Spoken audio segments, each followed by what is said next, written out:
जय राधा माधव कुंज बिहारी।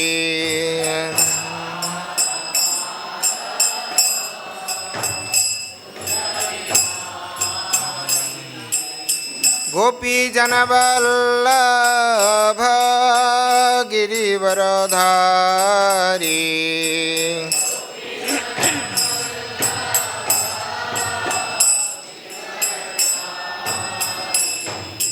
गोपी जन वल्लभ गिरिवरधारी।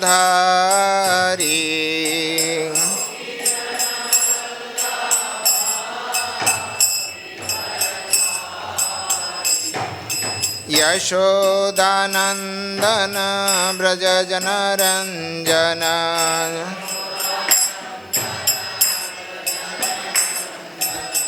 यशोदानंदन ब्रज जनरंजन।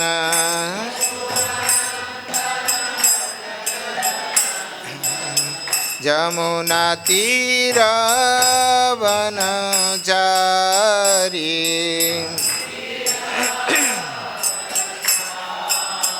जमुना तीर वनचारी।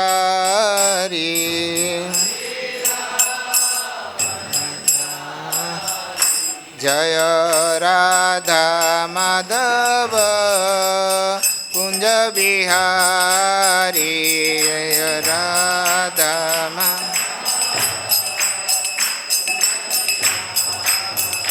जय राधा माधव कुंज बिहारी।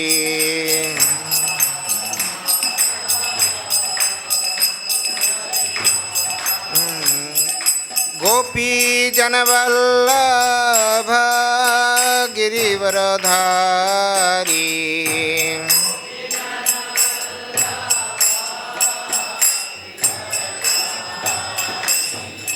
गोपी जन वल्लभ गिरिवरधारी।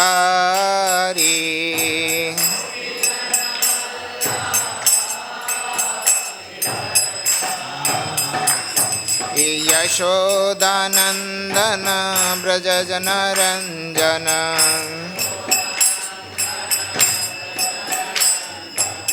यशोदानंदन ब्रज जनरंजन।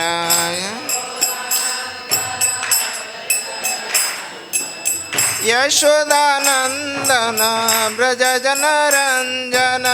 यशोदानंदन ब्रज यशोदानंदन ब्रज जनरंजन। यशोदानंदन ब्रज जमुना तीर वनचारी। जमुना तीर वनचारी। जमुना तीर वनचारी।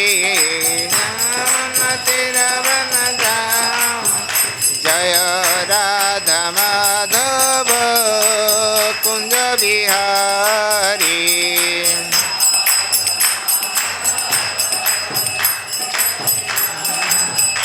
हरे कृष्ण कृष्ण कृष्ण हरे हरे। हरे राम राम राम हरे हरे।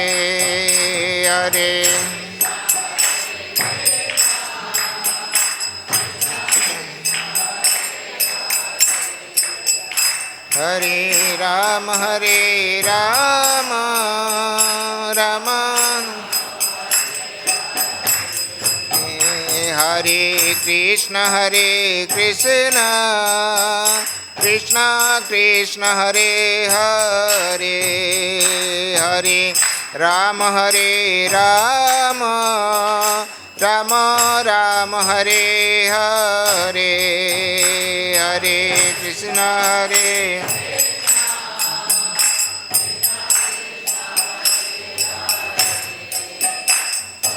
राम राम राम हरे कृष्ण कृष्ण कृष्ण हरे हरे, हरे राम राम राम हरे हरे, हरे कृष्ण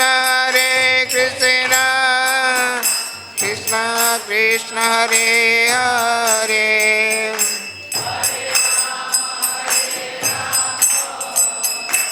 राम राम हरे हरे, हरे कृष्ण कृष्ण कृष्ण हरे हरे, हरे राम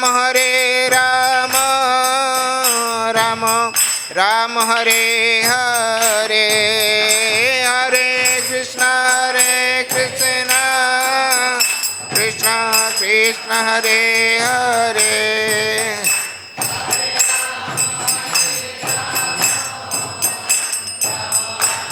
हरे हरे, हरे कृष्ण कृष्ण कृष्ण हरे हरे, हरे राम राम राम हरे हरे, हरे कृष्ण हरे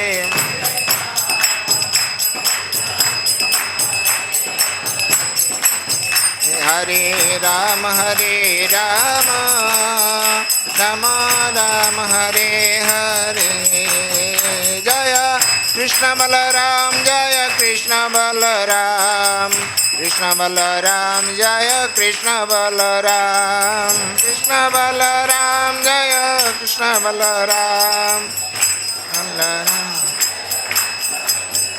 जय ललित विशाखा जय राधेश्याम, ललित विशाखा जय राधेश्याम, ललित विशाखा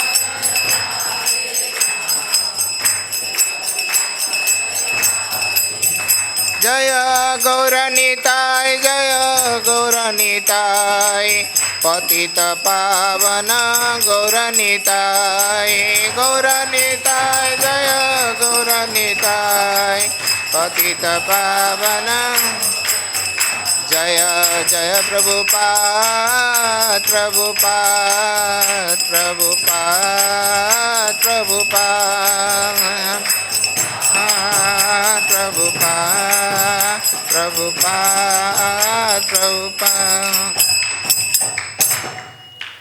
श्री श्री कृष्ण बलराम की, श्री श्री ललिता विशाखा राधा श्याम सुंदर की, पतित पावन गौरनिताय की, ग्रंथराज श्रीमद् भागवतम की, जगत गुरु श्रील प्रभुपाद की, समवेत गौर भक्त वृंद की, ग्रंथराज श्रीमद् भागवतम की, हिदाय गौर प्रेमानंदे।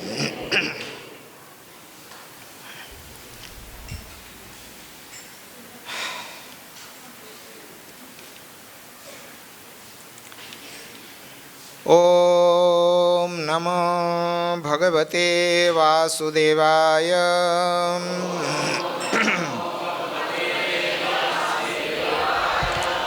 ओम नमो भगवते वासुदेवाय,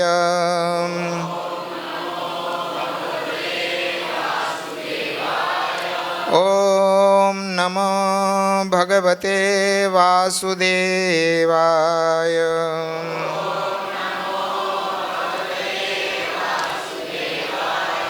नारायणं नमस्कृत्य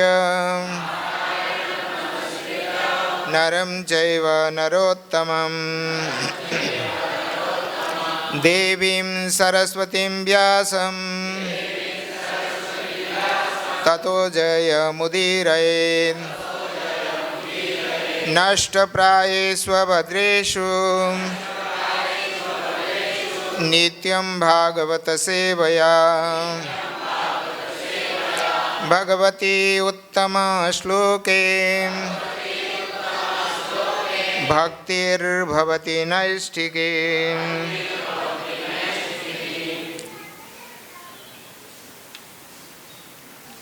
श्रीमद् भागवतम अष्टम स्कंध नवम अध्याय मोहिनी मूर्ति के रूप में श्री भगवान का अवतार, श्लोक संख्या 20 एवं 21। तो 2 श्लोक है। 20वें श्लोक में कोई तात्पर्य नहीं है, मैं अकेले पढ़ता हूँ। इसके बाद फिर 21 को, ठीक है, 21 को सभी एक साथ में उच्चारण करेंगे। कल्पयित्वा पृथक पंक्ति रूप, नो, मैं पढ़ता हूँ। दूसरा 21वां सभी एक साथ में पढ़ेंगे। कल्पयित्वा पृथक पंक्ति रूप येषं जगत्पतिः तांश्च उपवेशयामास स्वेषु स्वेषु पंक्तिषु। अनुवाद।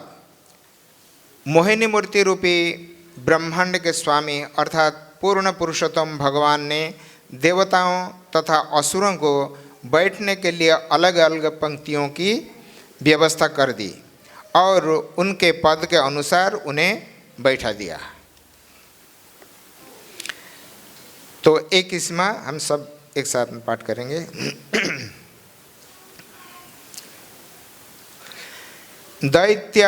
दैत्यान् गृहीत कलशो वञ्चयन् उपसञ्चरैः दूरस्थान् पाययामास जरा मृत्युहरं सुधाम्। दैत्यान् गृहीत कलशो वञ्चयन् उपसञ्चरैः दूरस्थान् पाययामास जरा मृत्युहरं सुधाम्। दैत्यान् गृहीत कलशो वञ्चयन् उपसञ्चरैः दूरस्थान् पाययामास जरा मृत्युहरं सुधाम्।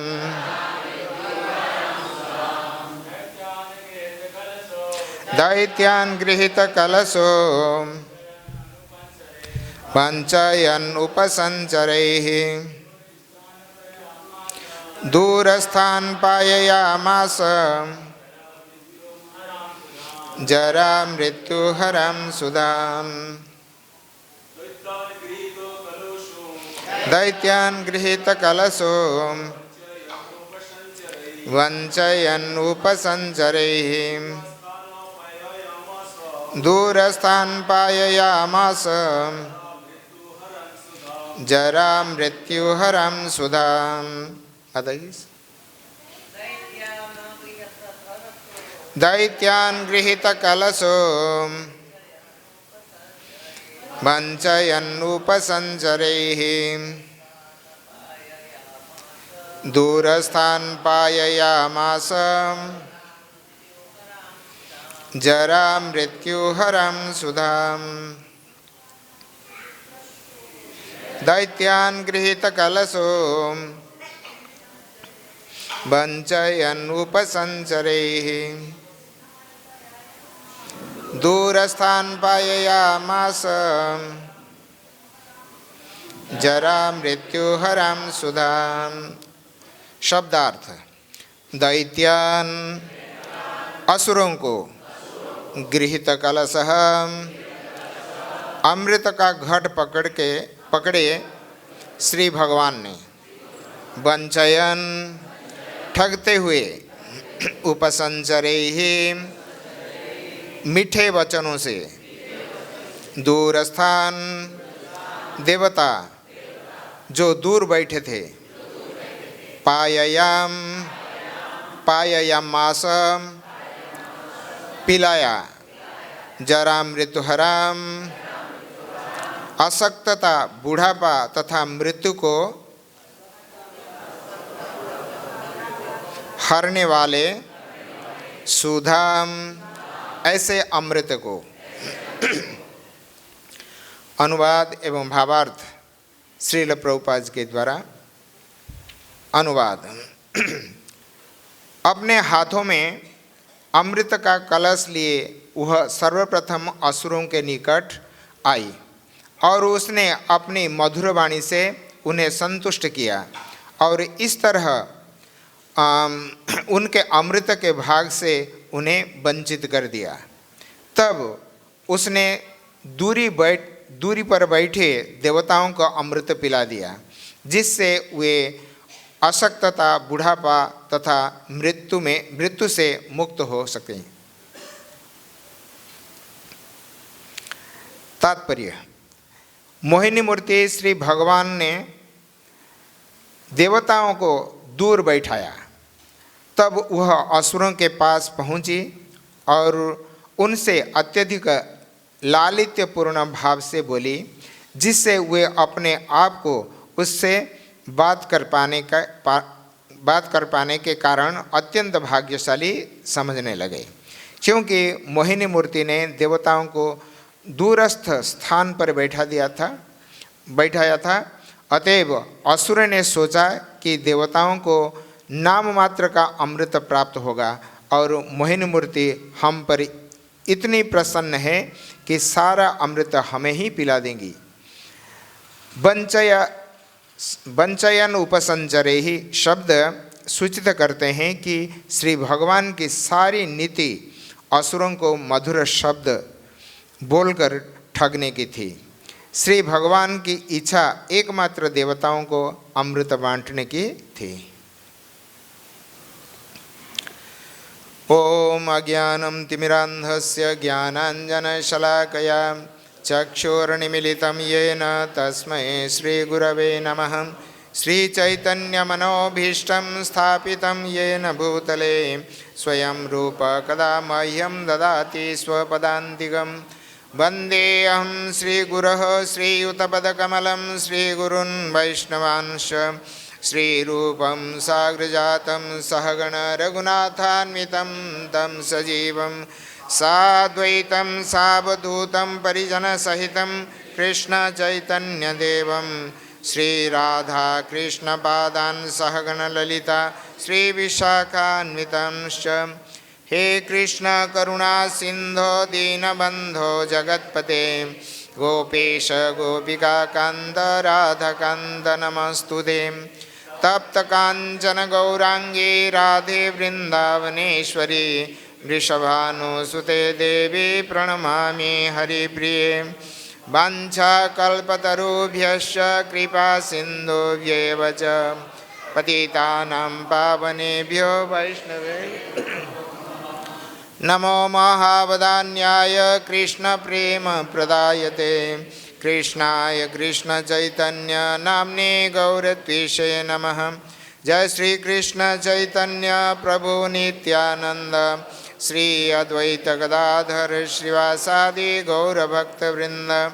हरे कृष्णा कृष्ण कृष्ण हरे हरे हरे राम राम राम।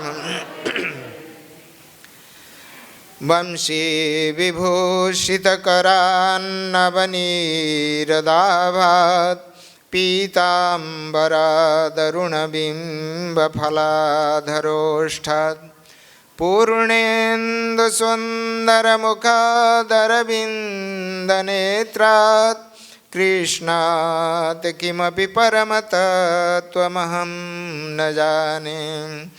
कृष्णात् किमपि परमतत्त्वमहं न जाने। मुखं करोति वाचालं पंगुं लंघयते गिरिं यत्कृपातमहं वन्दे परमानन्दमाधवम्। दैत्यान् गृहीतकलशो वञ्चयन् उपसञ्चरैः दूरस्थान् पाययामास जरा मृत्युहरां सुधाम्।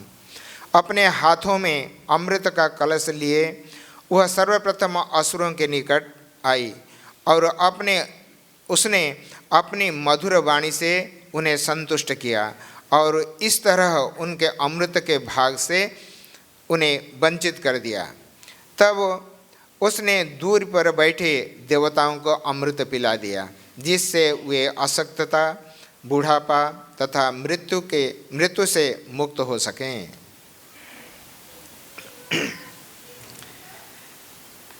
तो सुंदर प्रकरण भगवान किस प्रकार मोहिनी मूर्ति धारण किए और क्यों किए, क्या उनका पीछे तात्पर्य, क्या रहस्य है भगवान ने इस प्रकार मोहिनी मूर्ति धारण की है। संसार में सभी हम जानते हैं कि सबसे सौंदर्यमयी स्त्री भगवान विष्णु के वक्षस्थल निवासिनी लक्ष्मी जी, सौंदर्य में परिपूर्ण।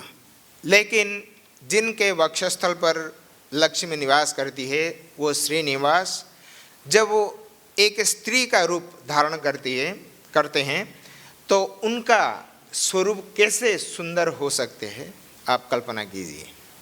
तो उसी रूप धारण किए भगवान ने। क्यों धारण किए, तो उसका चर्चा चल रही है। तो जैसे कि समुद्र मंथन करते समय सर्वप्रथम जो कि जहर निकला, जहर, इसके पश्चात क्या क्या बहुत सारे चीज निकले हैं, कल्प वृक्ष और वैदुर्य मणि जो कौस्तुभ मणि रूप में भगवान विष्णु के वक्षस्थल पर है वो भी है, और बहुत सारे निकले। तो लक्ष्मी जी आई। इसके पश्चात एक दिव्य पुरुष, भगवान का विष्णु के अवतार, एक सुंदर पुरुष हस्त में अमृत कलश लिए हुए, तो मंथन का अंतिम समय पर उन्होंने प्रकट हुए, और जिनका नाम भागवत में वर्णन है कि वे सर्व जो कि आयुर्वेद का प्रवर्तक धन्वंतरी नाम से प्रसिद्ध है। तो जब धन्वंतरी अमृत कलश लेकर समुद्र से निकले तो असुर और देवता उभय प्रयास किए थे, उभय दोनों समुद्र मंथन किए, लेकिन देखते ही असुर ने उस धन्वंतरी के हाथ से अमृत कलश को छीन लिया। ये है असुरों का स्वभाव होता है। जब छीन लिया तो देवता और क्या कर सकें, तो ये कमजोर है, असुर लोग बलवान होते हैं। तो अंततगत्वा देवताओं ने भगवान विष्णु के पास गए, भगवान विष्णु के शरण में गए। तो भगवान बोले कि तुम जाओ, हम इसका व्यवस्था कर रहे हैं, तो अब जाओ। अभी मैं उनका असुरों में अभी फूट डालकर वो अमृत को तुम लोगों ही पिलाऊंगा और उनको उससे वंचित कर दूंगा। तो ऐसे ही किए। जब असुरों के हाथ पर वो अमृत कलश आ गया तो असुरों में भी बलवान भी है, कमजोर भी है। जो बलवान थे उन्होंने सब छीना झपटी करने लगे आपस में, और जो कमजोर थे उन्होंने शिकायत करने लगे हमको नहीं मिल रहा है, ये सब छीना झपट करके वो सब पीने लगे हैं, पीने के लिए वो प्रयास कर रहे हैं। तो जब उन्होंने इस प्रकार शिकायत की तो उनमें से कोई एक असुर वे कहते हैं देखो भाई, हम जो अमृत कलश को हम उनसे धन्वंतरी से हम छीन कर लाए तो उसमें देवताओं के भी भाग है, उन्होंने भी प्रयास किए हमारे साथ, उन्होंने भी मंथन किया समान रूप से, एक तरफ हम दूसरे तरफ हुए, तो सभी हम प्रयास किए, उनको भी उनका भाग होना चाहिए। तो इतने में से ही तो भगवान विष्णु ने मोहिनी मूर्ति धारण करके दिव्य सुंदर, माने कल्पनातीत, ऐसे सौंदर्यवती स्त्री संसार में और हो नहीं सकती। तो इस प्रकार रूप धारण करके उनका दिव्य कटाक्ष से असुरों के ऊपर उनका निरीक्षण किए, ईक्षण किए। देवताओं ने सोचा कि ये तो बहुत सुंदर है, हमारे तरफ वो देख रही है, जरूर ये अविवाहित स्त्री होगी, तो ये अपना पुरुष के अन्वेषण में वो आई है, तो हमारे तरफ देख रही, देवताओं की तरफ तो वो तो देखते ही नहीं, तो मतलब हमको ये पसंद करती है। तो उन्हें पूछा कि देवी आप कहाँ से आई है, किसकी पुत्री है। तो मोहिनी ने उनको बड़ा सुंदर भाव से मधुर मिष्ट वचन से तो उनको इतना सुंदर उत्तर दिया जिससे कि असुर ने सोचा कि जैसे कि ये हमारे लिए आए, हमको ही ये वरमाला अर्पण और वर रूप में हमको ही स्वीकार करने आई है। तो सभी अपना जो कलह कर रहे थे तो कलह बंद करके अभी देखे अमृत को भूल गए। असुरों का यही स्वभाव होता है, क्योंकि नया नया चीज़ उनको पसंद है। तो आज इतना है तो फिर और भी और कुछ हमको चाहिए। तो इस प्रकार अमृत भूल गए, अभी मोहिन का रूप पीछे पड़ गए। तो जब उनसे पूछे, वो बोले कि मैं बताती हूँ, मेरी जो ठिकाना है, मैं क्या कौन हूँ, मैं एक अबला स्त्री हूँ। अब आप जानते हैं स्त्रियों का बारे में कैसे वो छलना करती है। तो आप मुझे पूछें तो मैं ऐसे ही स्त्री हूँ जिसको संसार में कोई नहीं विश्वास करते हैं। अपना कार्य सिद्ध करने के लिए स्त्री सिद्धहस्त है। इस प्रकार भगवान ने, मोहिनी ने उनसे कहा, पर उनका सौंदर्य में इतने मुग्ध हो गए थे, देवताओं ने इन बातों को उन्होंने ध्यान ही नहीं दिया। उनको तो उनको भोग करने के लिए इच्छा से आपस में तो चुपचाप बैठे शांत भाव से, अगर कुछ बोलेंगे आपस में कलह करेंगे तो फिर ही अपनी निंदा होगी, फिर हो सके तो मोहिनी हमसे दूर चली जाएंगी, देवताओं के पास चली जाएंगी। तो इसलिए उन्होंने अपना जो कलह रूप ये को संवरण कर लिया।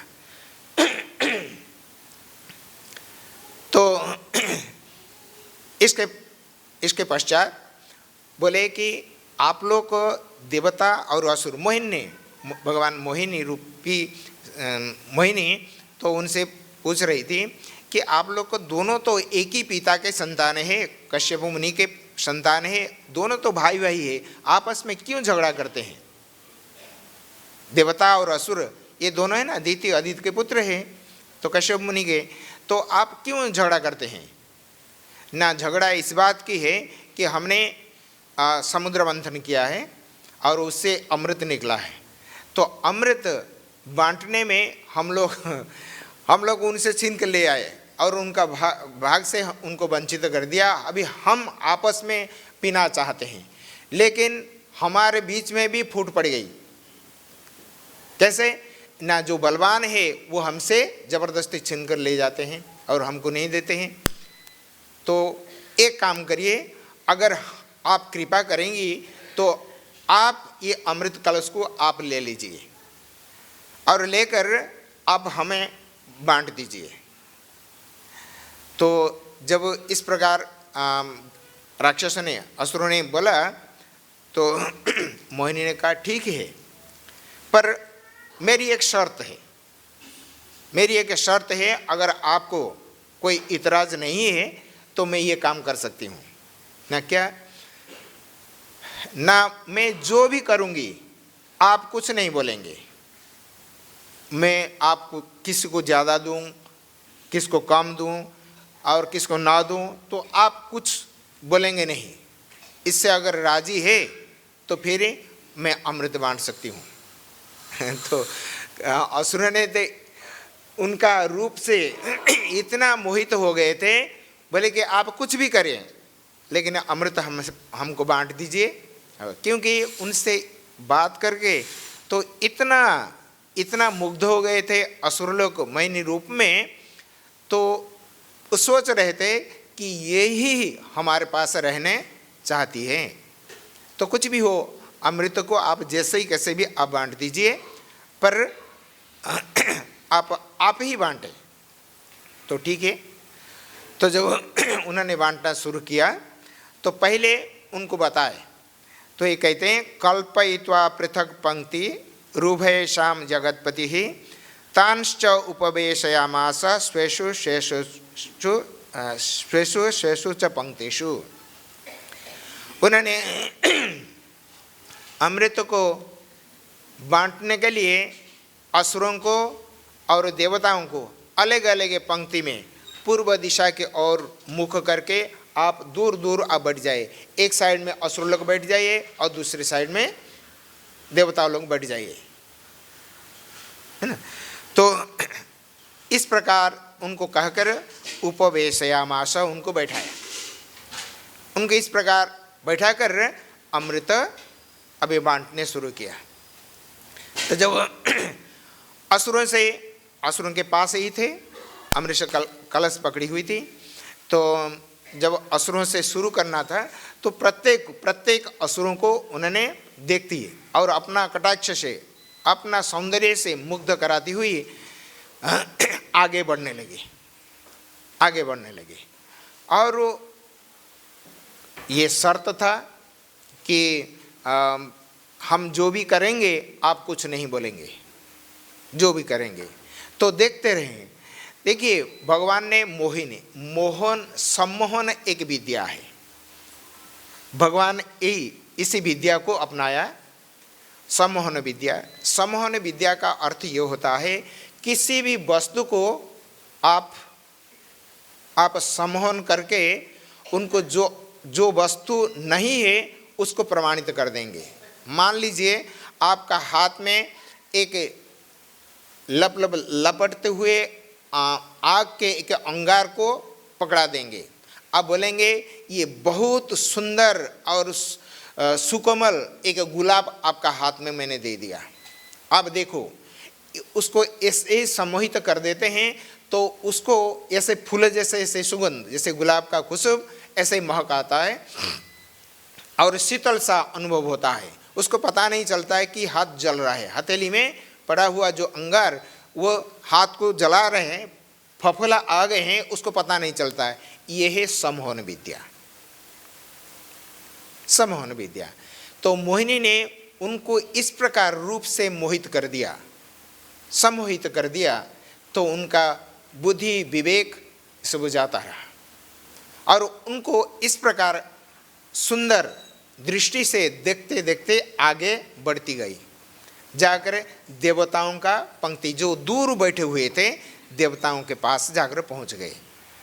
तो जाकर क्या किए, ये कहते हैं दैत्यान गृहीत्वा कलशो वंचयन उपसंचरे दूरस्थान पाययामास जरा मृत्युहराम सुधाम। वो जो सुधा कलश हाथ में ली हुई थी, तो उस सुधा का विशेषत्व ये है कि वो जरा यानी वृद्धावस्था और मृत्यु, मौत और हाँ, ये दोनों को जरा मृत्यु हराम सुधा, इस प्रकार जो वृद्धावस्था को न आने देता है और मृत्यु को भी दूर धकेल देता है, इस प्रकार ये अमृत को देवताओं को पिला दी।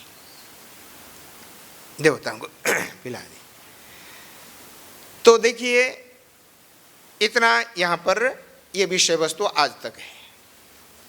आगे क्या होगा फिर देखेंगे। तो मन में हमारे ये संशय उत्पन्न होता है, देवता असुर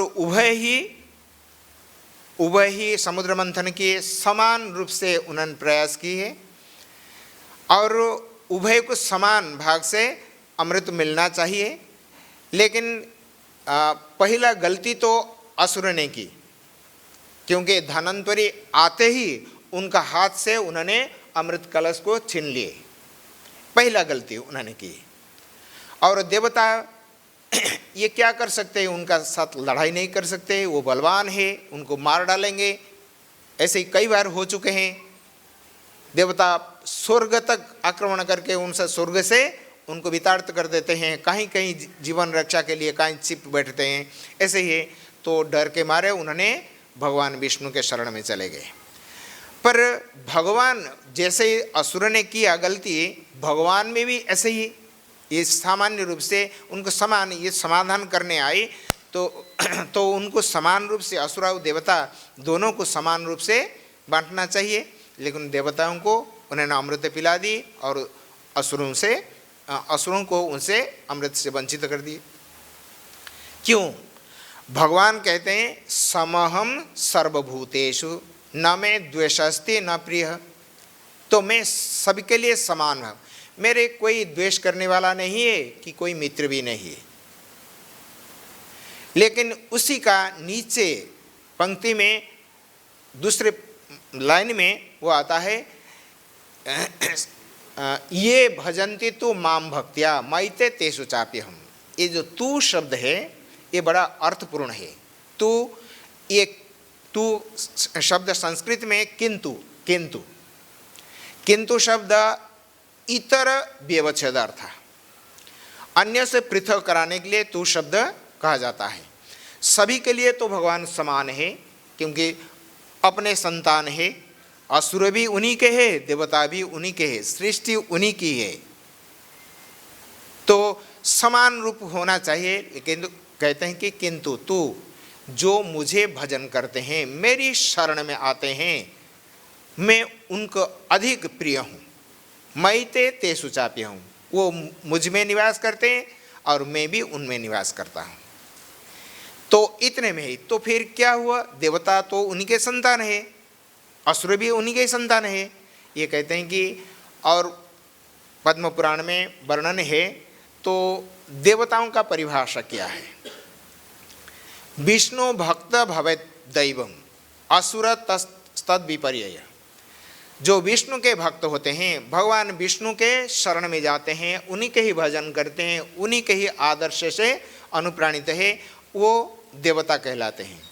और जो उनसे अलग है, पृथक है, जो भगवान विष्णु के शरण में नहीं जाते हैं, क्योंकि वही व्यक्ति शरण में जाता है जो अपने को कमज़ोर समझता है और असमर्थ समझता है, तो किसी के शरण में वही व्यक्ति जाता है। लेकिन असुरों ने अपने को बहुत बलशाली अपने मानते हैं, तो यहीं पे भेद हो जाता है। वो किसी के शरण में नहीं जाता है और अपना तपस्या, अपना बल के बलभूत पर उन्होंने अड़े रहते हैं कि हम जो करना है अपना बाहुबल से हम कर दिखाएंगे। तो इसीलिए भगवान ने सोचा, तो ये देवताओं को अगर अमृत से वंचित हो जाए, कर दिया जाए, और असुरों को अमृत पिला जाए, तो ये फिर ऐसे ही तो बिना अमृत पिए हुए इतना उपद्रव कर रहे हैं, फिर अमृत पान करने के पश्चात और क्या कर सकें। तो इस प्रकार ये करके उनको छल करना चाहे। तो समहन भगवान का यही नियम है, यही नियम है जो जब उन्होंने सृष्टि रचना की, सृष्टि के साथ एक आचार संहिता उनके साथ समाज को, संसार को दिया और मानव समाज को उन्होंने दिया। लेकिन उस आचार संहिता का पूरी आचार संहिता का उल्लंघन असुरों के पास है। कोई एक भी भगवान का नियम को पालन नहीं करते हैं। और जो देवता लोग होते हैं तो पूरा को पूरा नियमित रूप से, जैसे हम देखते हैं कि जो भगवान का मंत्रिमंडल में जो सब डिपार्टमेंटल हेड सब है, जैसे सूर्य, चंद्र, इंद्र, वरुण, कुबेर, ये सब कैसे अपना अपना ड्यूटी में कितना पंक्चुअल, एक सेकंड भी उन्होंने विलंब नहीं करते हैं, क्योंकि वो जानते हैं अगर हम विलंब करें तो संसार का हल क्या होगा। तो इसलिए अपना अपना कर्तव्य को पूरे भगवान का जैसे ही निर्देश है तो अनुरूप ही पालन करते हैं। तो इसलिए वो भगवान का प्रिय है। और देवता ये सब अपना तपस्या के बल पर और जो तात्कालिक जो वर प्रदान प्राप्त करते हैं उससे उनको बहुत अहंकार एवं घमंड होता है। और सभी हम जानते हैं ये संसार में सभी दुख कष्ट का कारण ही मनुष्य का अहंकार है। तो देवताओं का ये जो सरल और विनम्र भाव है और देवता असुरों का जो ये सब घमंड भाव है, तो उससे उनका पतन का कारण बनता है। तो इसलिए भगवान ने जब भगवत गीता कही तो उसमें एक श्लोक भगवान ने कहा कि यतुदग्रे विषमेव परिणामे अमृतपमम तत्सुखम सात्विकम प्रोक्तम आत्मबुद्धि प्रसादजम। तो वही बात भगवान ने उसी को ही यहाँ पर कर दिखाया। पहले जब उन्होंने देवता असुरों के बीच में जब बात हुई और निर्णय लिया गया तो मंदराचल को मंथन दंड बनाएंगे, वासुक को रस्सी बनाएंगे और एक तरफ असुर और एक तरफ देवता, उनको मंथन करेंगे और जो भी निकलेंगे समान समान रूप से ये करेंगे। पर सर्वप्रथम जो हलाहल विष निकला तो सभी लोग त्रस्त हो गए, देवता असुर भी भयभीत हो गए। अरे अमृत पाने के लिए हम लोग को समुद्र मंथन किए पर निकला जहर। तो इसलिए उन्होंने बड़े चिंता में पड़ गए उभय। पर उस समय जब भगवान शंकर देखा ये समाज, मनुष्य समाज इस प्रकार कष्ट में है, तो उन्होंने पार्वती सती से परमिशन लेकर, आज्ञा लेकर उन्होंने उस जो हलाहल विषय है तो उनको पी गए। तो इसलिए भगवान जो जगत का कल्याण करने वाला तो चाहे जहर पिए तो उनको कुछ नहीं होने वाला। भगवान शंकर का, शिव का स्वरूप ऐसे ही है। सभी का कल्याण करने वाला जो व्यक्ति है उसका कभी अकल्याण नहीं होता है। नहीं कश्चित क्षण नहीं कल्याणकृत कश्चित दुर्गतिम तात गच्छति। भगवान कहते हैं जो कल्याण करने वाला उसको कभी दुर्गति नहीं होती है। तो भगवान शंकर ने वो जहर तो पी लिया और उनका गला में जाकर वहीं रुक गए और उन्होंने नीलकंठ कहलाते और वो जहर उनका आभूषण बन गया और संसार में उनका नाम पड़ गया नीलकंठ। और उससे सभी मनुष्य समाज, प्राणी समाज ये सब स्वस्थ हो गए। पर जब अमृत पान, विष पान कर रहे थे, कुछ छींटा इधर उधर पड़ गए थे। तो जिन्होंने, जैसे सर्प है, चींटी है, बिच्छू है, जो लोग उनके आसपास घूम रहे थे तो वो उनको खा लिया। तो इसलिए उनमें वो जहर है। तो इस प्रकार भगवान ने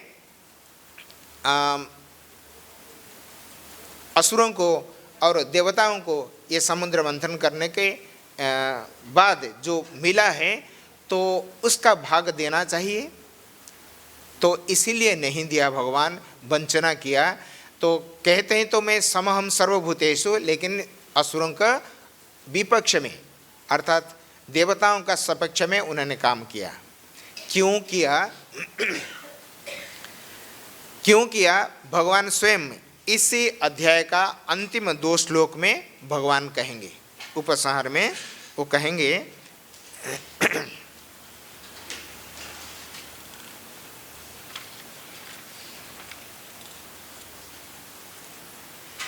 कहते हैं एवं सुरासुरगणाः समदेश काल हेत्वर्थ कर्म मतयो अपि फले विकल्पः तत्रामृतं सुरगणाः फलमंजसापुर यत् पाद पंकजरजः श्रयणात् न दैत्याः। क्यों नहीं किया तो उसका जवाब दे रहे हैं। मैं इसलिए असुरों को ये अमृत पान से वंचित किया क्योंकि यद्यपि देवताओं तथा असुरों के देश काल एक ही देश में समुद्र में और एक ही काल में एक ही समय में, और जो भी कारण उनके लिए है तो कारण भी एक ही है और उद्देश्य भी एक ही है, उभय का। क्योंकि जब असुर एवं देवता बैठकर उन्होंने मीटिंग की और मीटिंग से उभय सम्मत एक पारित किया गया कि समुद्र मंथन करेंगे और जो भी निकलेगा समान समान रूप से बंटवारा होगी। तो एक कहते हैं उद्देश्य दोनों का एक है, कर्म उभय समान भी किए हैं तथा अभिलाषा जो आशा थी वो समान भी है, एक जैसे थे, किंतु देवताओं को एक प्रकार का फल मिला और असुरों को दूसरे प्रकार का। क्यों? क्योंकि देवता सदैव भगवान के चरण कमल की धूलि के शरण में रहते हैं। देवता हमेशा जो भी कुछ होता है, जो भी कुछ मतलब यही आसुरों ने ही उनको तंग कर रखे हैं, क्योंकि उनका शौर्य वीर्य और जो भी अच्छे ढंग से वो रहते हैं स्वर्ग में, असुरों को पसंद नहीं होता है, उनको बड़ा जलन होता है। ये हमारे भाई है, ये इतना ऐश्वर्य भोग करेंगे, हमको खाने के लिए भी नहीं मिलता है, तो इसलिए उन्होंने उनका ऊपर टूट पड़ते हैं। और कभी अपना बल बुद्धि पर इतने अड़े हुए हैं तो भगवान का शरण में जाने के लिए कभी नहीं चाहते हैं, द्वेष करते भगवान से, क्योंकि वो अपना शपथ क्या विमाता जो अदिति के पुत्र है, तो इसलिए उनसे ये जलन होता है। तो इसलिए कहते हैं चूंकि देवता सदैव भगवान के चरण कमल की धूलि के शरण में रहते हैं, अतएव वे बड़ी आसानी से अमृत पी सकें और उसका फल भी पा सकें। किंतु श्री भगवान के चरण कमल का आश्रय न ग्रहण करने के कारण असुर मनवांछित फल प्राप्त करने से असमर्थ रहे। यत पाद पंकज रजः श्रयणात् न दैत्याः, जिनके पाद पंकज आश्रय को ग्रहण नहीं किया दैत्यों ने, इसलिए भगवान जब भी ये सृष्टि में उन्होंने बताए कि मैं आप लोगों के लिए सब कुछ प्रदान करता हूँ, लेकिन आप लोग अगर अपना इंद्रिय, शरीर, मन, बुद्धि, बल, प्राण के द्वारा अपने शरीर संबंधी एवं इंद्रियों को भोग करने के लालसा से अगर जो भी कर्म करेंगे, वो कर्म का फल में भेद होगा। भेद होगा। क्या भेद होगा? ना उससे आपका अहित ही होगा, हानि ही होगी, हानि होगी। संसार में हम जो भी ये करते हैं, जो भगवान का आश्रय में नहीं है, जो भगवान को अर्पित ईश्वर अर्पण बुद्धि से वंचित होकर अपने इंद्रियों को भोग देने के लिए जितने भी कर्म करते हैं, उसका फलस्वरूप हमको यहाँ इसी संसार में सभी को कष्ट भोगना पड़ता है।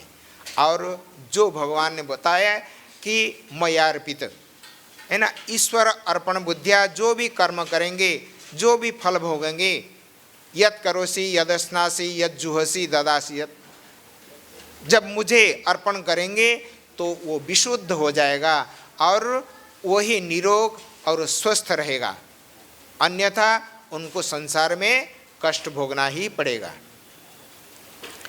तो इसलिए असुरों का मनवांछा पूर्ण नहीं करने दिया भगवान ने, क्योंकि उनका शरण में नहीं आए।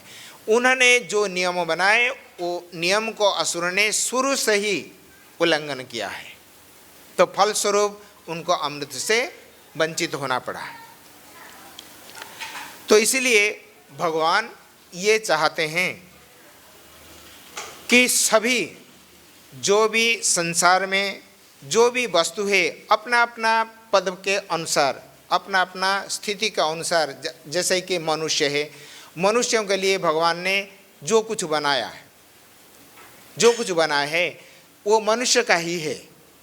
और जो भी मनुष्य इतर जितने भी प्राणी है सभी के लिए अलग अलग है। जैसे व्याघ्र सिंह है, उनके लिए ऐसे जंतु जानवर बनाए हैं, तो उनको भी वो खाद्य रूप में ग्रहण करेंगे। और उनसे जैसे 84 लाख प्रकार के योनि होते हैं, तो सभी योनियों के लिए अलग अलग खान पान का व्यवस्था भगवान कर रखे हैं। लेकिन मनुष्य एक ऐसे ही के प्राणी है, अपना भाग तो खाता है, अपने के लिए बनाए हुए चीज को तो खाता है, लेकिन दूसरे के आहार को भी वो खा लेता है।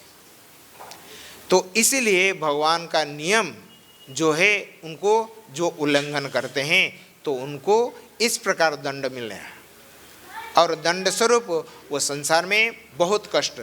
जैसे हम लोग तो कभी कभी किस समय अगर थोड़ा सा दुख का लाघव होता है, हम इतना प्रसन्न हो जाते हैं मानो आपको अमृत मिल गया, अमृत मिल गया। लेकिन नहीं, ये भगवान ने जब सृष्टि बनाए उन्होंने उसका ऊपर लेबल चिपका दिए, दुखालयम अशाश्वतम, ये दुख का घर है और क्षणभंगुर है, ये विनाशी है, ये चिरस्थायी नहीं है, और यहाँ लेस मात्र सुख नहीं है, दुखालयम, दुख के घर है। लेकिन सभी हम दुख भोग कर रहे हैं, पर कभी किसी बार अगर हमारे कुछ शुभ कर्म के कारण जरा सा हमारा दुख का लाघव हमको अनुभव होता है, हम कहते हैं हम सुखी है। वास्तव में सुखी नहीं है, वो दुख का लाघव है। और जिसके कारण आप सुख अनुभव करते हैं और सोचते हैं कि हम संसार में सुखी है, वही सुख जो तात्कालिक सुख देने वाला, ये दुख में अवसान हो जाता है। वही, क्योंकि क्षणस्थायी है, वो तो चिरस्थायी नहीं, आपके पास हमेशा रहेगा। तो वही वस्तु जो आपको अभी सुख देने वाला, उसका जो विच्छेद होगा, वियोग होगा, वही आपका दुख के कारण बनेगा, वो तात्कालिक है। ऐसे ही वस्तुओं का स्वभाव है। तो इसलिए ये संसार में जो भी वस्तु है मनुष्य के लिए बना है, तो फिर मन में प्रश्न होता है, तो जब ऐसे ही सभी दुखदायी है, सब दुखमय ही अवसान होता है, तो फिर भगवान ने ये संसार को बनाया क्यों? तो बनाकर तो बोलते हैं ना, बोल रहे हैं कि आप इनको उपभोग करो, लेकिन ईश्वर अर्पण बुद्धिया, ईशावास्यम इदम सर्वम यत् किंच जगत्याम जगत तेन त्यक्तेन भुंजी था। कहते हैं अगर भोग करना चाहते हो तो त्याग बुद्धि से, ईश्वर अर्पण बुद्धि से। क्यों? ना ईशावास्यम इदम सर्वम, ये समस्त जगत ईश्वर के द्वारा व्याप्त है। अंतत गत्वा, अगर गहराई में जाएंगे, ईश्वर के अतिरिक्त और संसार में कोई नहीं है। वासुदेव सर्वमिति, सब कुछ ही भगवान ही है। ईशावास्यम इदम सर्वम।